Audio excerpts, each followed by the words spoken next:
and it just happily pulls out, you know. It does feel very normal, just rolling about. Till you do that, and then it feels like you do a wheelie.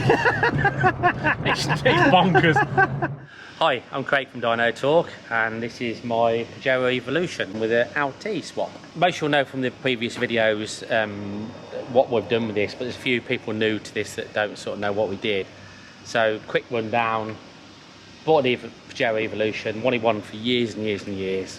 It was a bit scabby. Yeah, it was a bit scabby when we got it, so it escalated quite quickly into full body off, chassis restoration, which were obviously in the previous videos, but it's basically now done.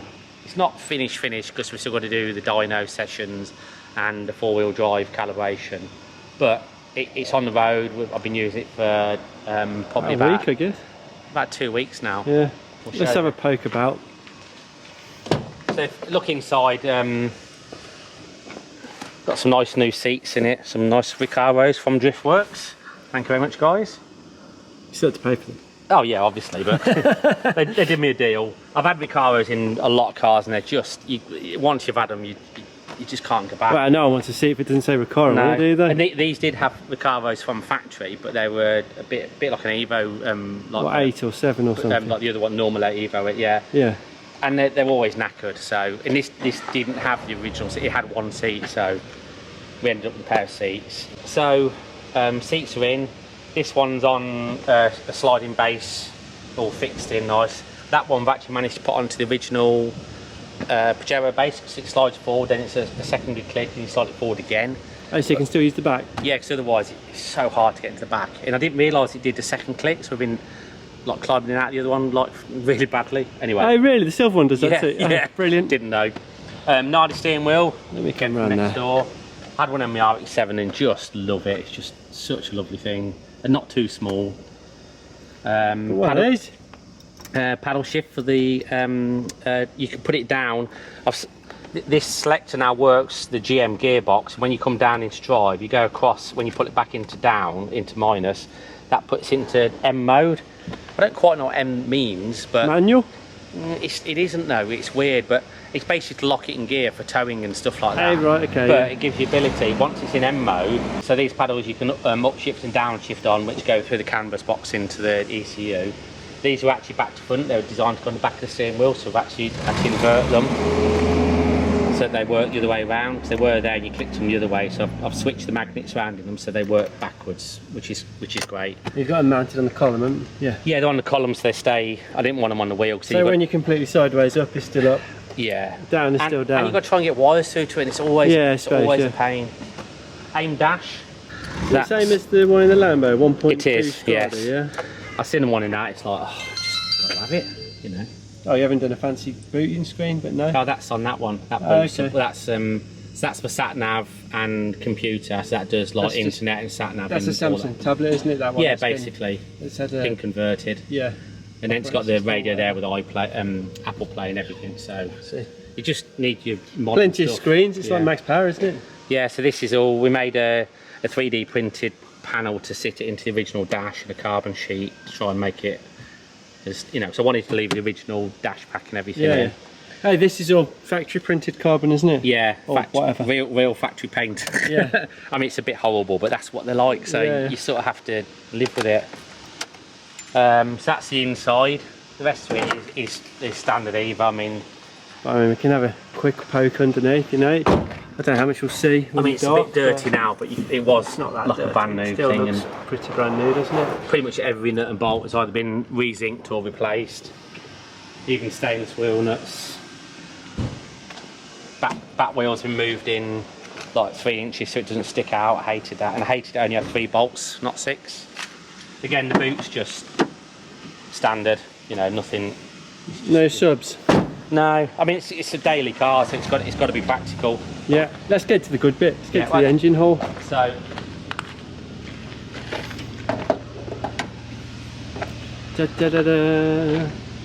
I've redone the intake because people moaned, didn't they? Yeah, and I did it and thought, oh, it's all right, and they're right. It wasn't very nice, so that had to be redone. So that's all done now. And although it was hitting the bonnet, but I've done that now. Need to repaint it. So all the breathers are done now. Everything's done. Yeah. Works. And you're running a GM ECU and an Emerald somewhere in here, aren't you? The GM ECU is under here. Yeah. They do go in the engine bay, but I've just trying to keep some heat away from the exhaust because they sit really close to the exhaust on them, which is normal, but I don't like it. So the original GM ECU runs the direct injection and obviously the engine and everything. Then you've got a TCM inside which runs the gearbox, and then I've got an Emerald ECU which runs the fans, part of the dash, port injections. We added port injections. The Emerald ECU runs port injection. Is that because it's quite hard work to upgrade the direct injection system?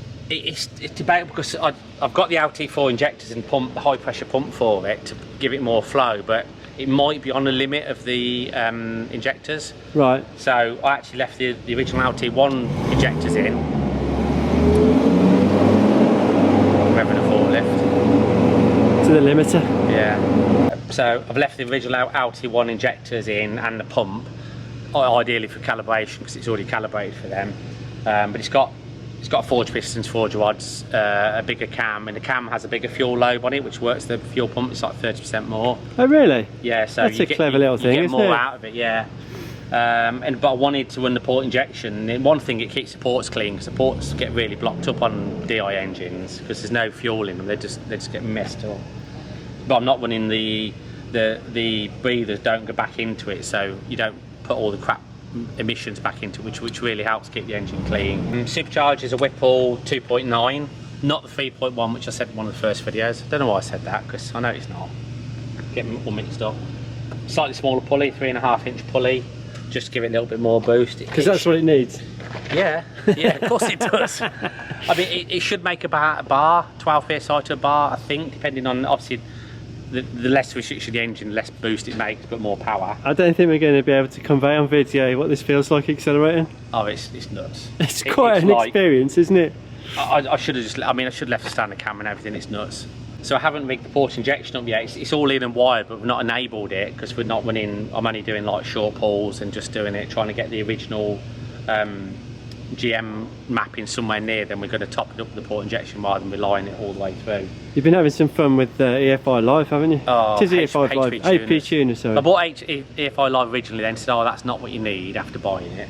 So I bought HP tuners, and I've had a couple of people like try and log in tune. I don't really know what I'm doing with it because I normally use Emerald and stuff, and it's so complicated. I mean, it really is. It doesn't. There's no fuel numbers anymore. It's all VVE tables, which is virtual volumetric efficiency, and it's all done on calculated torque and calculated airflow.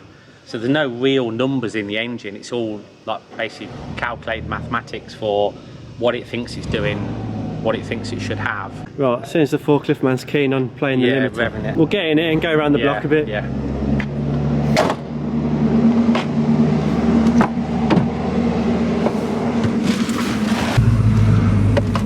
Right, here we go for our foreign viewers. They're going to experience Tysley. I've noticed we've got a jet on the roundabout. I know, yeah. I don't know why we've got a jet. It's that's obviously that's the first thing I think of when I think of Tysley. It's a jet. Anyway, so everything all works and everything as it shouldn't here. We've got I've got to do the speedo calibration and the fuel pressure. Iffy on that, but yeah. But it's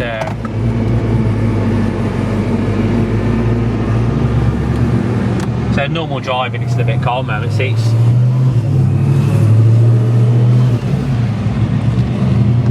that's in that's fourth already. And that's fifth already. We're 10-speed gearbox. Unfortunately, the dash only goes up 6 gears at the moment. We're looking at. He said he can do a calculation on the thing. I think it'll only read up to 9. Which is a little bit disappointing, but you know, whatever. We'll get around that. I'm sure they'll do something eventually. So just normal. That's like, you know, very light driving as good in traffic. It's really smooth and nice. Bear in mind, this is no gearbox map. No, the gearbox is standard calibration at the moment. Yeah. And because the gearbox is calculated against the torque of the engine, against the VVE tables and all that, it's a bit weird because if it suddenly makes a load of torque, the don't know who that is. The gearbox does some weird shifts, but every time we do it, a new manoeuvre, flashing calibration, it gets better and better. But hey, look, World, we got a jet. Yeah. Where is it? There it is. Yeah. No idea what it's there for. I mean, it's quite random. It is, isn't it? Maybe it's SCC's jet. Don't know. Whatever. We got a jet. And this is where you, I mean, we're clearly on the wrong side of the road here, because everybody just drives on the wrong side normally. I mean, this is a lawless part of the world, to be fair. I mean, don't be surprised if someone comes up the wrong side of the road to turn left in a minute. Yeah. So, yeah, the engine side of it's been a real headache. We've had a couple of people like trying to do a lot of these mapping and that, try and have a look at it, and not really got very far. But luckily, my friend Stuart, who's a bit of a whiz on electronics, and he understands how engines and all that side of it works. He's helped me a lot with electronics and that on these sort of things. He's basically got his head around HV tuners, watched quite a lot of YouTube videos and that on it, and we got it to the point where it's driving, and it's not perfect. Because it was a battle for a few weeks, wasn't it, to get to even idle? As soon as you started it, it was selecting it since it's got to make too much torque and backing the timing off. Then it was like back to like -4 degrees at idle, because then it would almost stall. So it constantly pulling timing because it thinks it's making too much torque. And because the supercharger is taking power, they're not obviously adding power, it completely screws all the settings up. But, I mean, that's like 6th gear now, and it just happily pulls that, you know. It does feel very normal, just rolling about. Till you do that, and then it feels like you do a wheelie. it's bonkers. I mean, it is. I mean, I say there's no port injection, and we're not on secondary fueling yet, so I'm only doing little squirts. But it's, you know, the pickup, I mean, that's picking up from like 8th gear, you know. You can just feel it fighting for traction. It's quite entertaining. Yeah. Just spin mad here. I'm going off road. Yeah. That's Birmingham, whatever. Yeah. It's weird the amount of people that stop and just go up at it, because it's quite a random thing. Because it's doing a wheelie? Yeah. I say I can't give it full beans, but you get an idea how.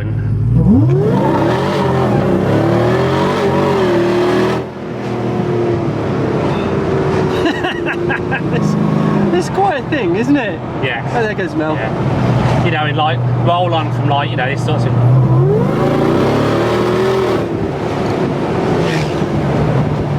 I mean, it's already probably too fast. It is. You know, the first time I drove it a few times, it was like running a bit shit. Sorry, a bit rough. It was like, you know. Then the first time we actually got some numbers in that sort of half worked. It's like round the estate. It was like, wow, this is mental. It's quite special. And the suspension, I mean, that's the dampers on full hard and that, and it still feels like it's just like a bit of a boat. Yeah, it really wants to lift the front, doesn't it? And it's not so much sinking the back, it is lifting the front to full extension, but then it drives, like, you know, driving it to work and back, it's quite nice just as a which is what I wanted. I mean, it is a, you know, effectively a daily. And once we get you see the AFRs, I mean, they run very weak on these anyway because they're DI, but they're quite weak, and that's why I can't give it full beans. But you get an idea of how it goes. It goes. And it's nice and smooth, and... You got aircon? Yes. Oh! Aircon, everything. Go. Oh, so the man gets angry.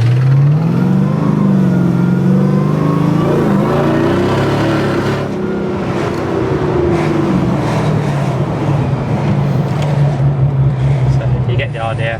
The exhaust was a bit of I wouldn't say compromise, but I couldn't work out what to do with it, and it effectively comes out in front of the passenger side back wheel, because it's not easy to get, because it's such a big pipe, to actually get it through the back suspension and everything. There isn't really much space, so I poked that aside there, which when you're on full chat sounds quite loud, but it's fine with normal driving and that.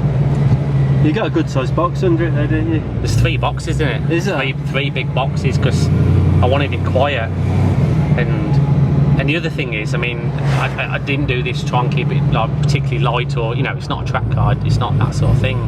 But we actually weighed the two cars because they've got a standard Evo that's completely stock, and we just thought, wow, let's see how much weight it's gained, because like I say, there's 3 big boxes, there's the supercharger, you know, all the stuff we put on here, and we weighed them, the corner weights, and this is lighter than the standard one. It wasn't much, was it? No, was it it's like 15, 20 kilos or I think it was like 30 or 28 or something. Yeah. We've got the picture, so we'll put it in there. But even so, it's quite amazing that it was lighter. I guess the old Mitsubishi engine, you know, 4 cams. Yeah, I mean the block. the gearbox, and I think it was alley block as well, yeah. But the gearbox was massive on the other one, so the gearbox that's probably the same, you know, but say it's plenty quick enough, isn't it? Yeah, it's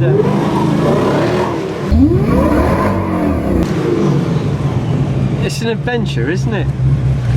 Yeah.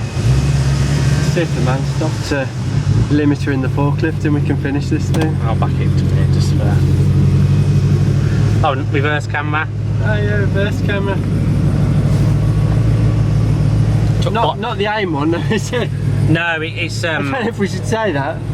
Well, I mean, the AIM come with a reverse camera plug fitting on the back of the dash, but it's quite expensive.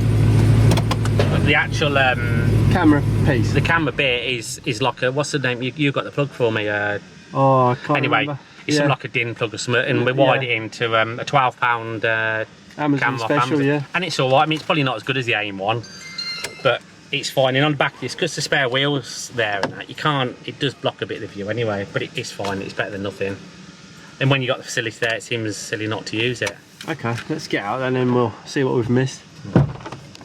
Go on then, let's have a look. So, exhaust comes out there.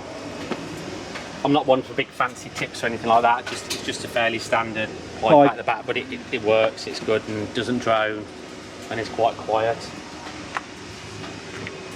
Tweaks it to a bit of a number plate. Fits it round here with a plate like that.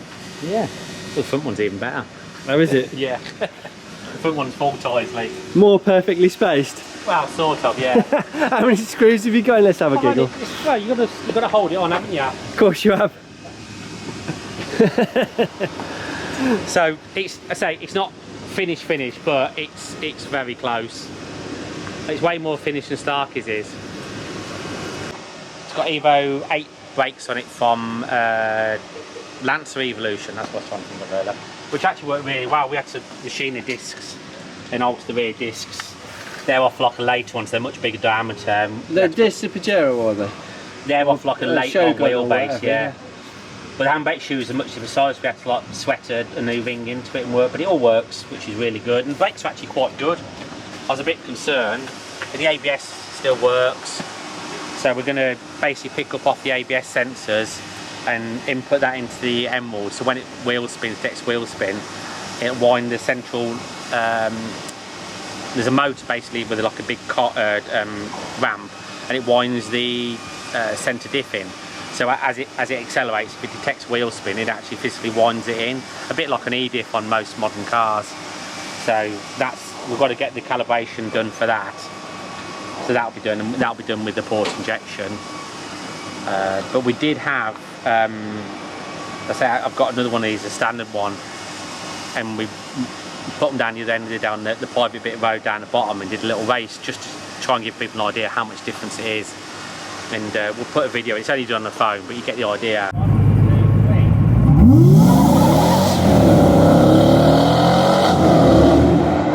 I don't think it quite does justice of just how much difference it is. We only went like 25-30 mile an hour. No, you'd never describe the standard one as fast, would you? No. I mean, people say to me, oh, you've got to watch them in the wet, you know, they're dangerous now. I mean, there must be pretty terrible drivers if they think that's a danger thing. Even in the snow and two-wheel drive, it's fine. They're not particularly fast. There was one recently on the Pajero forum, the Evo forum. I think it made 80 odd, you said, was it? 184 at the wheels. I mean, there's a lot of losses and a big tyre, so I get there's a lot of losses. But even so, 180 at the wheels isn't in a big old thing as well. Yeah, what did it weigh? I can't remember. 200 Oh, it's kilos. over 2 tonne, is it? Yeah, yeah. Right, yeah, right. No, it's a lump of a thing. You know, well, I've got a picture of the scale, so we'll put that on. But you know, it's no lightweight. No, 180 horsepower, 2 ton. It's not a. I mean, it's not a spaceship. This should be, you know, 500 plus at the wheels. I mean, I don't know. I could sort of wind the boost spin out, you know, aim for bigger and bigger numbers, but to be honest, even as it is now, it's fast. You know, that is quite fast. So we're going to get it on a dyno sooner, you know, sooner rather than later. I'm hopefully going to take that and the Aston at the same time, because we've had a look at some of the, obviously we've not even dynoed that yet, but that one's very well, so we're going to like hopefully try and get them both to the dyno at some point.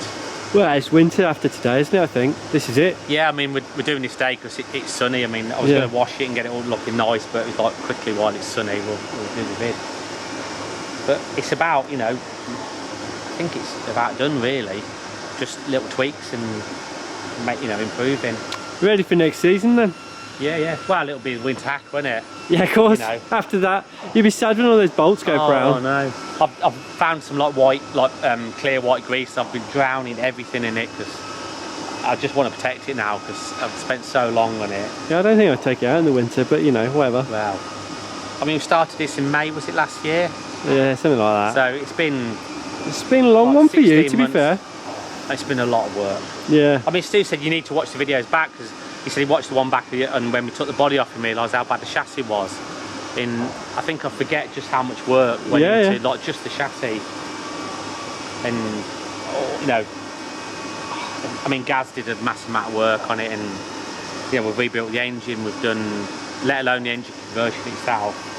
And I've spent, I mean, days and days and days and days on wiring, trying to get everything to like talk to each other and work with each other. And well, you fit these dashes. I mean, the dash takes, it's a few days work, isn't it? It's not a 5-minute operation to configure it as well. It's not. Yeah, and get all the sensors reading, all everything to work. Yeah. I'm hopefully going to swap the canvas from the GM to the Emerald canvas on the dash. So I think we can get more information via the Emerald. You can add another can in, can't you? Yes. Yeah. Yeah. So we're going to try and do that. The AIM dash is very configurable. Yeah. So that's next. But it's just, I just wanted to get it on the road, and you know, I spent so much time and effort on it. I just wanted to use it really. Have you got the fuel gauge and stuff working? Or? It's calibrated. I've just got to fill it and do the top one. Right. Here he is. Look, wobbling about outside on the phone. Yeah. Pretending to do business. Yeah. Fine figure of a man. Pull your trousers up. Large and in charge. I like that. That's really good. Yeah. That was the old receptionist where I used to work, but I'll take it from him. Darky! Look, he's doing business. Yeah, of course, you. He was telling me about his S15 at 70 mile an hour is like 4,000 revs. Of course it is. It's quite loud. And, I mean, you can drive that to work and not go above 1,000 revs. It just goes through the gears, and you can literally drive under 1,000 revs and keep up with traffic. It's so good. Well, I guess that's it. We've been waffling for a while, haven't we? So anyway, next one will be Dyno. Yeah. In a few months, whatever. There it is. Right. Say bye. Later, guys.